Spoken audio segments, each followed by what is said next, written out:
All right, let's go to the Bondi hearing.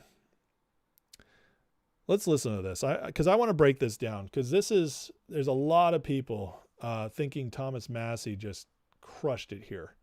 So, and are being really hard on Bondi. By the way, I watched about 75-80% of the hearing. Bondi did great. She had a couple moments that weren't great. Like the Dow response, the 50,000 response, it wasn't great. The timing was terrible. But the rest of it, she did pretty well. And I actually believe she did really well in this exchange right here. So let's watch it. Who's responsible? Are you able to track who in your organization made this massive failure and released the victims' names? Are you able to track who it was that obscured Les Wexner's name as a co-conspirator in an FBI document? Do you have that kind of accountability?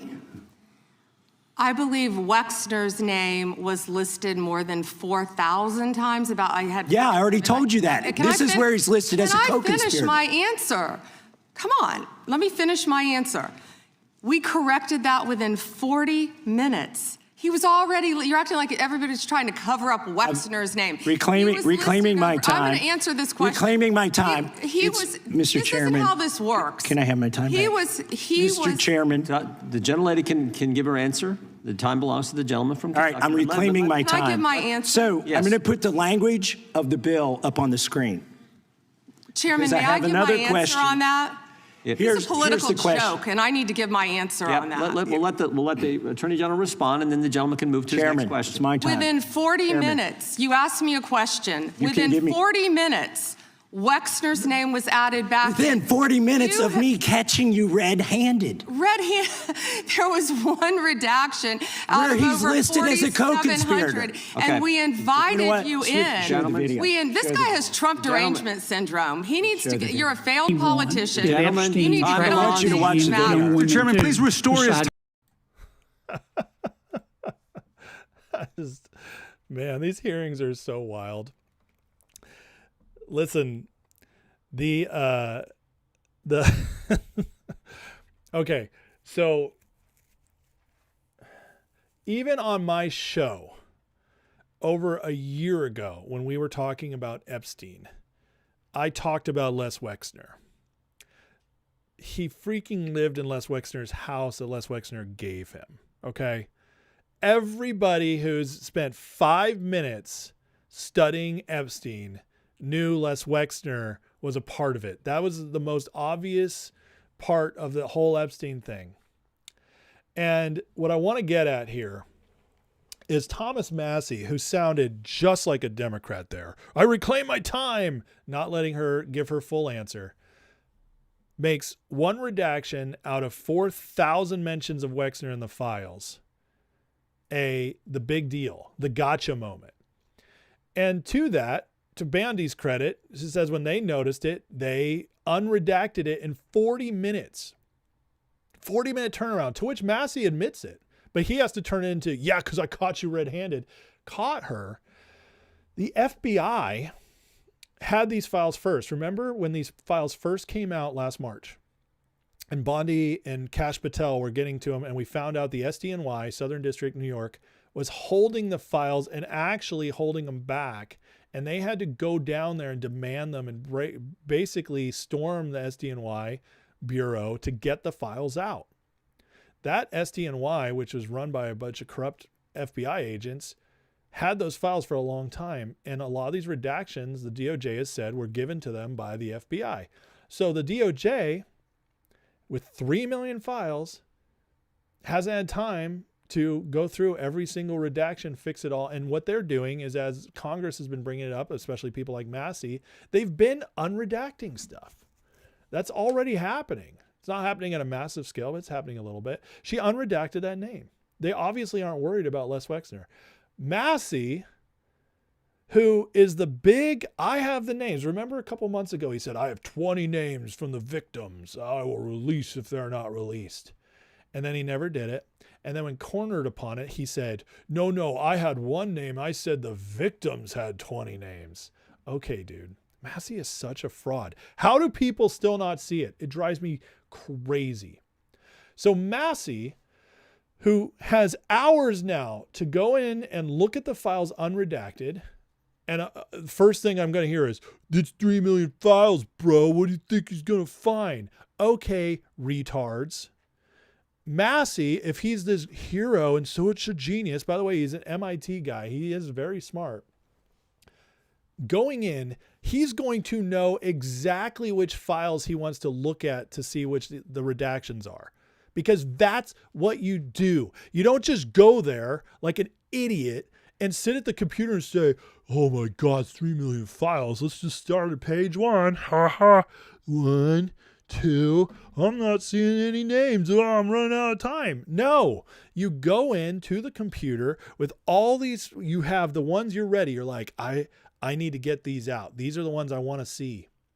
And that's why you go in. And that's why they don't need to give them unfettered access for 10 hours, 12 hours, 24 hours a day with 75 computers to sit at. They don't need that because you come in with the files that you're ready to say, these are the ones that I need to see. And then you sit down and you do the work. That's what anybody with half a brain would do. And Massie, who's supposed to be the genius, the real America first. Yeah. You really think he just go in there and scroll page 1? Man, I only got through this. I had 2 hours. I only saw 200 pages. Oh my God. Well, I can talk about Les Wexner. Yeah, that's not what Thomas Massie's going to do. So he goes in, he sees all these unredacted files, and you know what he comes out with? He comes out with the 6 names Khanna mentions who nobody cares about because none of them are that big a deal. And then he comes out with Les Wexner, I gotcha. The one guy that everybody knew beyond a shadow of a doubt had already been involved with Epstein for the last 5 years minimum. You know what I call that? That's retard sauce right there. That is weak. I thought you had something, Massie. And now he's like, they redacted so much. Dude, you could have found him. And you went out there and acted like you're the hero, blasting out the names of these guys that were redacted as if it's a big deal. And you couldn't come up with anything? These victims you keep talking to, they can't come up with anything? Are you freaking kidding me? And a bunch of freaking morons online are falling for it. And if you're still falling for Massie, I'm sorry. I'm looking at you right in the eye right now. Look at me. I'm going to tell you like this as a friend. Okay, you ready? Shh. Come here. If you still believe Massie, you're a retard. This guy is the biggest showboater ever. Grandstander, joke, never gets anything done. If you're still believing after everything going on here that these redactions in this batch, most of them are a big deal, I got some oceanfront property in Arizona to sell you. I'm sorry, I just do. Because they can't find anything. Nancy Mace, the other day, goes on Piers Morgan. I have so many names. You won't believe who's in these files. Oh, tell us. Because you know when they go in Congress and they stand there and they give their testimony, if they send out names and they are doing it in the House of Representatives, they are immune. They can say whoever they want. The laws of slander, whatever, don't apply when you're in the House of Representatives giving a testimony. They don't apply. You are immune. So give us the names. Why? Do you see the game they're playing? It's a game. Because they can say these files are redacted. What are they hiding? What are you hiding? If you care about the victims so much, why are you waiting on the Trump administration to unredact them? What are you waiting for? Since you have the names. But here's the thing. They don't have anything. They don't have anything except for my redaction. And because we don't know what that is, and most people can't put all this together. They don't have the time to figure it all out and actually pay attention to everything going on. Most people are just like, they redacted stuff. Oh my God. They're not thinking about the fact that there's literally 435 people plus senators, 535 people who can go into those files at any time, see them unredacted, and go give the names without any fear of repercussion legally. 535 people in our government right now can go look and find any single name and release them. And they're yelling at the Trump administration for holding them back. Absolutely freaking ridiculous. Let me get to this in a second. I had something else I wanted to share on this. Here's the survivors they're talking about. This is, so they brought a bunch of survivors into the Bondi hearing to make a big show of it. Look at these survivors. You haven't talked to any of them. We have survivors in the audience. Well, here's the survivors that were there, some of them. Elizabeth Stein. She works for the Tide Foundation, Soros, Open Society funded World Without Exploitation. They produced a Super Bowl commercial of Victims this weekend. She was a full-grown woman when she met Maxwell at her job at 21 years old, had a 3-year friendship with Epstein and Maxwell. She didn't realize she was trafficked until 30 years later when Epstein was sentenced. She attempted but failed to recover funds from the Victims Fund. Wonder why they didn't pay her out. Interesting. Maxwell's attorney pointed out she did not legally qualify as a crime victim under the CVR and received no payout, but she sure did try. What are these people doing? Oh, by the way, the Super Bowl commercial funded by the one and only Reid Hoffman. Yeah. One of the worst perpetrators in the Epstein files. One of the guys we know went to the island several times. Disgusting fat slob. Hardcore Democratic donor. Multi-billionaire. Yeah. He funded the commercial. Do you think any self-respecting victim who actually cared about justice would perform in a commercial funded by one of the worst of the worst? How does that make sense? Please tell me, massholes. Hey, mass boys, mass girls. Massie. He's the only hero in all this. If it wasn't for Massie, none of this would be redacted. None of this would be out at all. Massie is a true hero. He cares about the victims. Oh my God. I cannot believe how many people are still falling for this crap. It's unbelievable. And here's the thing, guys. 4 years ago, you had an excuse. 5 years ago, you had an excuse. 3.5 years ago, you had an excuse. Nobody has an excuse now because we have X. And all this information is available to us, easily accessible. Because these people don't just post this stuff. I mean, people do just post things, and you shouldn't just read just because people post them. But these people, it's easy to find the people who come with the receipts. It's easy to double check it against Grok, who scans the entirety of X and the internet to see if this stuff's true. And this stuff's validated.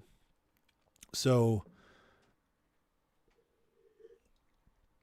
tell me again how I'm misinformed. Tell me again how I don't have the receipts. Unbelievable. It's ridiculous. Here's this.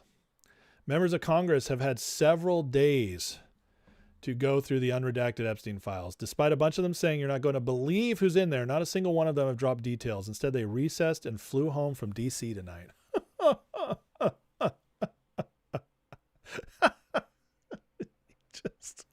You can't make this stuff up. Do you understand why Trump calls the Epstein files a hoax now? Is it starting to make sense? It's not that the files themselves are a hoax. It's not that Epstein's crimes are a hoax. It's not that Reid Hoffman and Bill Gates being in them is a hoax. No, the hoax is that the Trump administration is covering it up. The hoax is that Trump was in the files. The hoax is that Epstein was going to bring down the Trump government. That's the hoax. The hoax is that these victims that are still out there, I'm not talking about the real victims, God bless them. the ones who went to court, who fought for it, the Virginia Jew phrase, who went out there, who suffered, who let their lives be torn apart just to tell the truth, the ones who were validated as victims and got payouts in the massive payouts from JP Morgan Chase and from Epstein's estate. Those are real victims.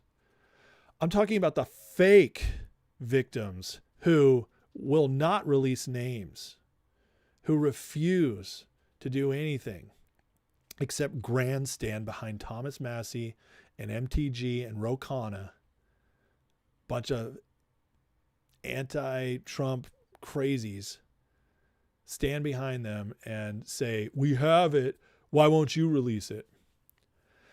And these people, along with Congress, all these Democrats going after the Trump administration,